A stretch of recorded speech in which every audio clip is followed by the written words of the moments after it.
Salut à tous, c'est Picouz et on se retrouve pour l'épisode 53 de cette série avec la WWE. On attaque l'épisode de Raw aujourd'hui avec, dans le pré-show, une petite interview de Finn Balor au micro de Cathy Kelly. Il dit qu'il est prêt à battre n'importe qui et à prouver qu'il est clairement le meilleur catcheur de la WWE. Il s'adresse notamment à Konosuke Takeshita qu'il a provoqué la semaine dernière. Ça nous fait un très bon 63. J'avais mis une idée d'angle de Finn Balor. Ça a été un fail, c'est dommage. Bon, le segment de fait 63, c'est quand même plutôt pas mal. On enchaîne avec un match pour le titre, le titre féminin des États-Unis. Jessie Jane affronte Ariana Grace et dans un match plutôt correct, Jessie Jane va remporter la victoire en 1 minute 25. 44 de rating, c'est pas foufou. 50 pour Jessie Jane, 27 seulement pour Ariana Grace.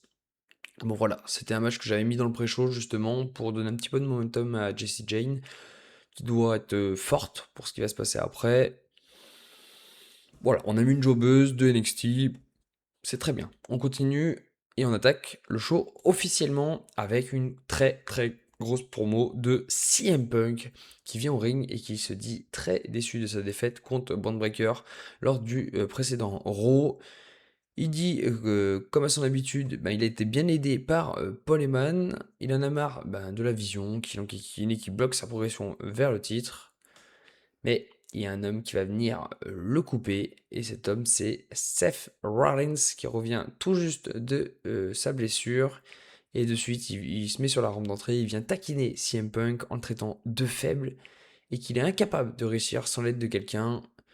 Rollins lui dit qu'il veut lui montrer qu'il est juste une pleureuse et qu'il va prendre la fessée qu'il mérite.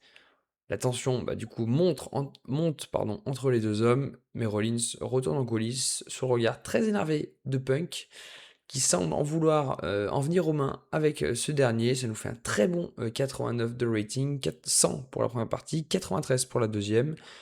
Je vais regarder le dirt sheet. Pop, pop, pop, pop. Et ben, par... Ah ouais. Et c'est les color commentateurs qui font baisser la note uniquement. Bon, bah c'est dommage. Bah, ça nous fait quand même un 89 pour ouvrir le show, c'est très très bien. On enchaîne avec le premier match pour le tournoi féminin du titre US pour définir une challengeuse. Et Lola Vice va défaire Miranda Alizé en 10 minutes 55 par soumission. Ça nous fait malheureusement un 34. C'est pas très bon. 41 pour les deux femmes, mais la foule ne réagit pas très bien. Sachant que les deux femmes manquent de popularité et ça induit fortement la note du match. Bon, c'est pas très grave. C'est un match qui était, on va dire, en bas de carte juste après le gros segment. Rien de bien inquiétant, ça nous fait un 34 et Lola Weiss qui se qualifie donc pour la finale. On enchaîne avec un match par équipe entre Chase U et Legado del Fantasma. Sans grosse surprise, Chase U va remporter la victoire. 56 pour Omos, 57 pardon, pour André Chase. Ça nous fait un 54 total. 47 pour Joaquin Wild, 46 pour Cruz del Toro. Bon, il n'y a rien de particulier à dire. Chase U remporte une victoire méritée. Après cette victoire, André Chase, toujours accompagné de Homos, a fait une promo provoquant les champions actuels que sont le New Day. Il les traite de faiblards, des mots assez durs, mais personne ne vient, personne ne réagit à cette promo. On sent que les deux compères de Chase U sont assez déçus, ça nous fait un 62, c'est pas trop mal. Sachant qu'André Chase et Homos, je trouve, ont progressé dans leur popularité, et ça se ressent sur les notes de leur segment ou batch. On continue avec le second match pour le tournoi féminin US et Bunny Bomb va défaire Paige en 2024 dans un match plutôt pas mal, 46 de rating total, 45 pour Bunny Bomb, 40 pour Paige.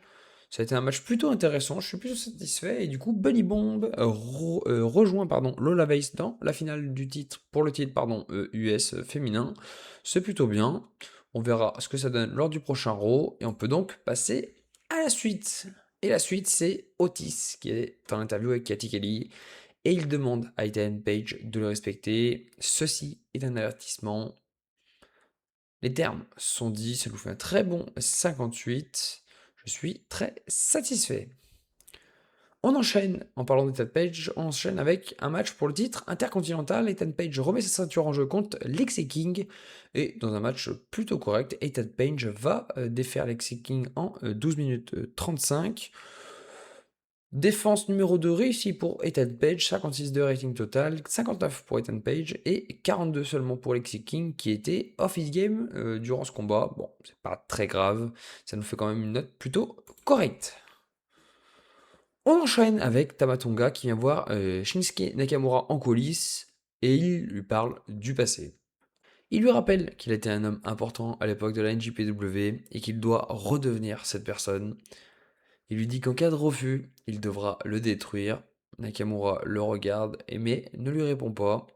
Enfin, Tamatonga du coup quitte la pièce. Un excellent 84 de rating.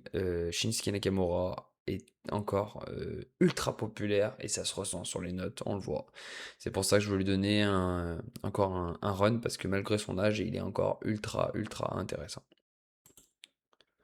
On enchaîne avec un très bon match entre Raquel Rodriguez et Stephanie Wacker. Et Stephanie Wacker va défaire Raquel Rodriguez en 13 minutes 35. Durant le combat, bien évidemment, Roxanne Perez est venue distraire Stephanie Wacker, qui a quand même réussi à s'en sortir.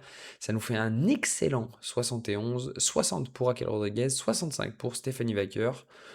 Un très bon match féminin, Stephanie Wacker qui confirme ses très bonnes performances, et Raquel, elle aussi. Raquel qui a eu quand même un push assez important avant WrestleMania. Personne ne croyait vraiment en elle, mais finalement elle répond présent et c'est plutôt intéressant pour la suite. Bon, on verra où tout cela nous mène. On enchaîne avec Becky Lynch qui vient au ring et elle décide de s'adresser au public. Elle dit qu'elle en a clairement marre de faire des efforts et de se tuer à la tâche pour mettre des jeunes superstars en valeur, de mettre en avant le titre intercontinental féminin. Elle en a maintenant plus rien à faire. Elle a un objectif, ne penser qu'à sa gueule. Et sa prochaine cible sera très simple, c'est la championne Kairi Sane. Point barre. Becky Lynch, elle fait une promo courte, concise, 84, c'est excellent. Elle quitte le ring. On a retrouvé une Becky Lynch qui se dirige vers les sommets. Réussira-t-elle? C'est une autre question.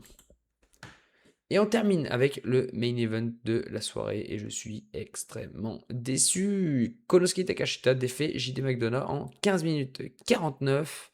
Je l'ai mis en style The Show et je ne sais pas pourquoi ça n'a pas fonctionné. 64 de rating total, 56 pour JD McDonough, 59 pour Konosuke Takashita qui était off his game. Qu'est-ce qui a merdé? Pop, pop, pop, pop, pop, pop. Le mauvais momentum de Gilles McDonough, les commentateurs.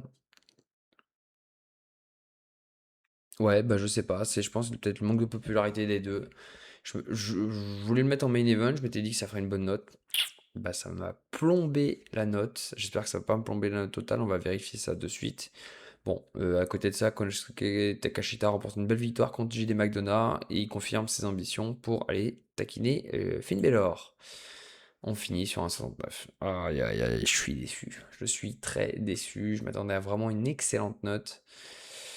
Bon, et ben c'est pas très grave. On va en terminer là-dessus. On fait 1,7 million de profit. C'est excellent. Au niveau du recap, bon bah on perd pas de popularité officiellement, mais il faudrait pas qu'on en perde encore plus. Bref. Merci à tous d'avoir suivi cet épisode. Je vous dis à très vite pour l'épisode 54 pour SmackDown. Allez, ciao tout le monde.